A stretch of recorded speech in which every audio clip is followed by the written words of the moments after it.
La partícula de masa m de la figura parte desde el reposo en el punto A, ubicado a una altura h con respecto a este nivel. Desliza por la superficie lisa hasta alcanzar un punto B, es decir, que aquí no tenemos rozamiento. Luego sigue deslizando sobre una superficie horizontal rugosa, que es esta aquí, marcada como D, ven que se ve rugosa, de largo D, para finalmente chocar con una plataforma de masa despreciable, que es esta plataforma que tiene unida, a la cual están unidos estos dos resortes. De masa despreciable que está fija a los dos resortes idénticos de constante K. Bien, como resultado del impacto, la partícula se detiene cuando ambos resortes se comprimen una distancia delta. Esta es la letra griega delta, calcule. Entonces nos piden un montón de... aquí una serie de preguntas, ¿no? Ahora, una cosa que es importante. Dice, la plataforma de masa despreciable, que es esto, que está fija a dos resortes idénticos de constante K.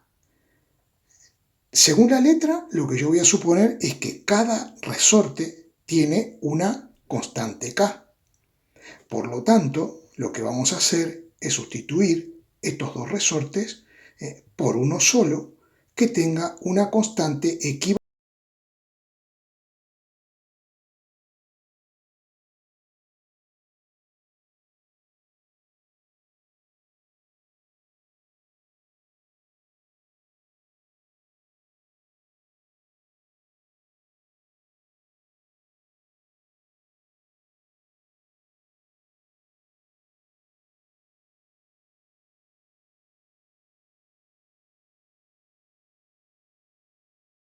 Pero antes les voy a explicar algo que les he comentado. Aquí tenemos el soporte, que lo he hecho en color verde, y ambos resortes se han comprimido, como dice la letra, una distancia delta cuando la esfera choque contra los resortes y al final la esfera quede en reposo. ¿Cómo hubiésemos tenido que proceder si nos dicen que cada resorte tiene una constante? Por ejemplo, este tiene una constante K1 y este una constante K2. Tendríamos que haber tenido la posibilidad de calcular el resorte equivalente de estos dos. A ver, ¿cómo procedemos con eso? Es muy sencillo. El resorte de constante K1 ejerce una fuerza F1 sobre la plataforma. La fuerza que ejerce el resorte siempre es de sentido contrario a la deformación que experimenta el resorte. Y el resorte de constante K2 habría hecho una fuerza F2. Ambos resortes se comprimen lo mismo, pero las fuerzas no tienen por qué ser iguales y las constantes no son iguales. Recordemos que la ley que describe este comportamiento es la ley de Hooke. La ley de Hooke establece que la fuerza elástica se puede escribir como menos una constante por delta X o delta L, que es el vector de formación del resorte. El vector fuerza siempre tiene sentido contrario al vector de formación. Si yo comprimo un resorte, la fuerza, como en este caso lo comprimo hacia la izquierda, las fuerzas son hacia la derecha. Si estiro los resortes, si los estiro desde aquí, la fuerza tiene sentido contrario. Eso es lo que nos va a indicar este signo de menos cuando escribimos la ley de Hooke en forma vectorial. Bien, si queremos sustituir estos dos resortes por uno solo, tendríamos que averiguar cuál es la constante de ese resorte. Bien, ese resorte efectuará, de acuerdo a la ley de Hooke, una fuerza cuyo módulo la podemos escribir como la constante por la deformación delta que experimentará ese resorte. A esta constante vamos a llamarle constante equivalente. Bien. Entonces, al mismo tiempo, tenemos que tener en cuenta que la fuerza que hará el resorte equivalente de estos dos, que tendrá esta constante, esta fuerza tendrá que ser igual a la fuerza total que tengo aquí, que es la suma del módulo de la fuerza F1 más la fuerza F2. La fuerza F1, de acuerdo a la ley de Hooke, podría escribirla como K1 por delta. Y la fuerza F2 la podría escribir como K2 por delta.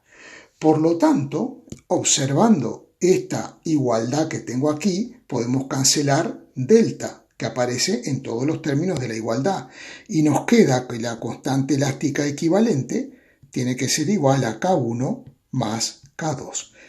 Es decir, si quiero resolver el problema y tengo diferentes constantes, lo mejor es sustituir estos dos resortes por uno solo, cuya constante la calcularemos de esta forma. En el caso particular, ¿no? Si K1 es igual a K2, vamos a llamarle K', entonces esa constante equivalente, como son iguales las constantes, será igual a 2 por K'. En la parte A nos piden el trabajo realizado por la fuerza peso sobre la masa cuando pasa del punto A al punto B. Entonces, nosotros podemos tener la tentación de calcular el trabajo, que lo voy a designar con la letra W de work, del inglés work. El trabajo de la fuerza peso podemos estar tentados a calcularla así: peso por el desplazamiento por el coseno del ángulo alfa que forman estos dos vectores. Pero como aquí tenemos la fuerza peso dibujada, vertical y hacia abajo, durante todo el trayecto, la fuerza peso es aproximadamente constante, vertical y hacia abajo. Pero el desplazamiento no es una línea recta, sino que es esta curva. Entonces, esta curva la podríamos subdividir en una cierta cantidad de desplazamientos muy pequeñitos, rectilíneos, pero eso nos haría casi imposible hacer el cálculo porque no tenemos información, ya que el ángulo alfa entre ambos vectores estaría cambiando continuamente. Entonces, para calcular el trabajo del peso, vamos a recordar un teorema muy importante.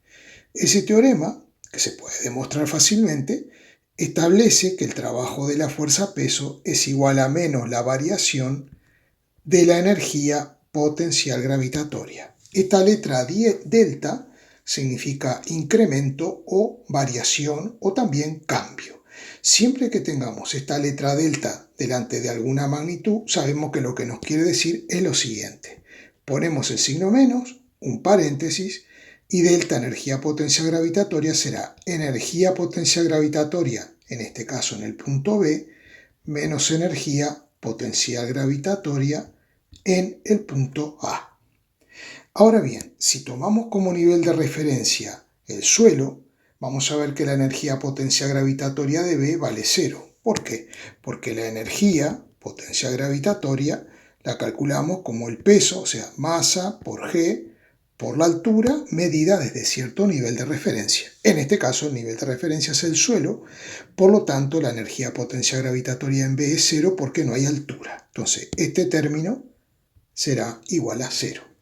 Por lo tanto, el trabajo del peso lo vamos a calcular como menos la energía potencial gravitatoria en A, que será m por G por la altura h, a la cual se encuentra el punto A. Como menos por menos es más, nos queda que el trabajo del peso va a ser igual a m por G por h. Y es positivo. Algo muy importante, el cuerpo disminuye su energía potencial gravitatoria y el trabajo del peso es positivo. Eso hay que tenerlo en cuenta. Si el cuerpo aumentara su energía potencial gravitatoria, el trabajo del peso sería negativo. La pregunta B.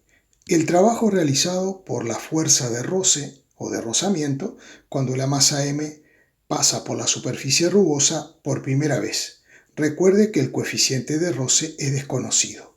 Es decir, soltamos la esferita aquí, la masa puntual la soltamos, hace este recorrido, comprime los resortes, hasta que aquí momentáneamente la masa queda en reposo y los resortes están comprimidos esta distancia delta. Luego los resortes se van a descomprimir para querer volver a su longitud natural y la masa esta saldrá otra vez hacia atrás. Pero eso no nos interesa. Estamos estudiando solamente el camino de aquí hasta aquí. Entonces nos pide el trabajo de la fuerza de rozamiento. El trabajo en este caso, de la fuerza de rozamiento, que yo le voy a llamar simplemente F, podríamos calcularlo de la siguiente forma. Cuando el objeto pasa por esta zona, por aquí habrá una fuerza de rozamiento que actúa en sentido contrario al desplazamiento. Vamos a dibujar el desplazamiento que es desde B hasta aquí. Entonces, podemos asumir que si la fuerza de rozamiento es constante, a lo largo de todo el desplazamiento podríamos calcular el trabajo de la siguiente forma. El módulo de la fuerza de rozamiento por el desplazamiento por el coseno del ángulo alfa, que en este caso sería 180 grados. El coseno de 180 grados es menos 1. Pero el problema es que no conozco la fuerza de rozamiento y tampoco conozco el coeficiente de rozamiento para poder calcularla. Si conociera el coeficiente de rozamiento, el módulo de la fuerza de rozamiento lo puedo calcular como el coeficiente por el módulo de la normal, que sabemos que el módulo de la fuerza normal va a ser igual al módulo de la fuerza peso, porque este objeto no se mueve en esta dirección. Pero bueno, no tengo el coeficiente de rozamiento y por tanto no puedo calcular el trabajo de esta forma. Entonces, ¿qué es lo que tengo que recordar? Un teorema muy importante que establece que el trabajo de la fuerza de rozamiento, cuando realiza trabajo, esa fuerza de rozamiento, es igual al cambio en la energía mecánica. Entonces, llamando, por ejemplo, D a este punto, la variación de energía mecánica nos quedaría energía mecánica en el punto D menos energía mecánica en el punto A. Y de esta forma, si podemos calcular ambas energías y restarlas, ya tendremos el trabajo de la fuerza de rozamiento, que deberá ser negativo, por supuesto. El trabajo de rozamiento siempre es negativo porque nos aparecería el coseno de 180, que es menos 1, siempre, porque la fuerza de rozamiento se opone al desplazamiento. Bien, entonces vamos a ver, la energía mecánica en D, vamos a tener solamente energía potencial elástica. Y en el punto A solamente tenemos energía potencial gravitatoria. Recordemos que cuando está aquí el objeto se encuentra respecto a este nivel a una altura h. Y cuando luego está comprimiendo a los resortes no hay altura porque está a nivel del suelo, que es donde estamos tomando nuestro nivel de referencia.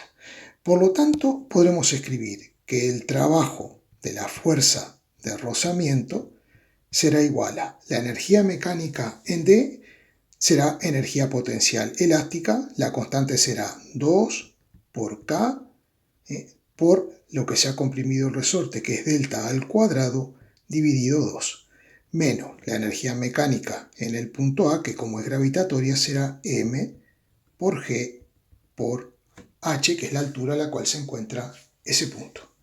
Y de esta forma tenemos nosotros calculado el trabajo del peso, no en forma directa, sino a partir de este teorema muy, pero muy importante. Recuerden, el trabajo de la fuerza de rozamiento es igual a la variación o cambio de la energía mecánica.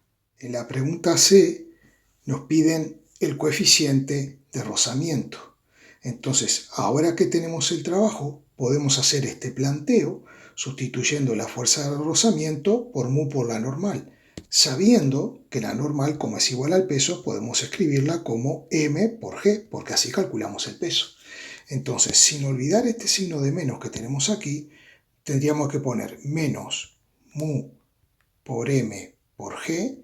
Eso sería la fuerza de rozamiento, ahora por el desplazamiento, y todo esto tendría que ser igual a esta expresión que tenemos aquí. Podemos simplificar el 2 que tenemos arriba y abajo, entonces nos queda K por delta al cuadrado menos M por G y por H.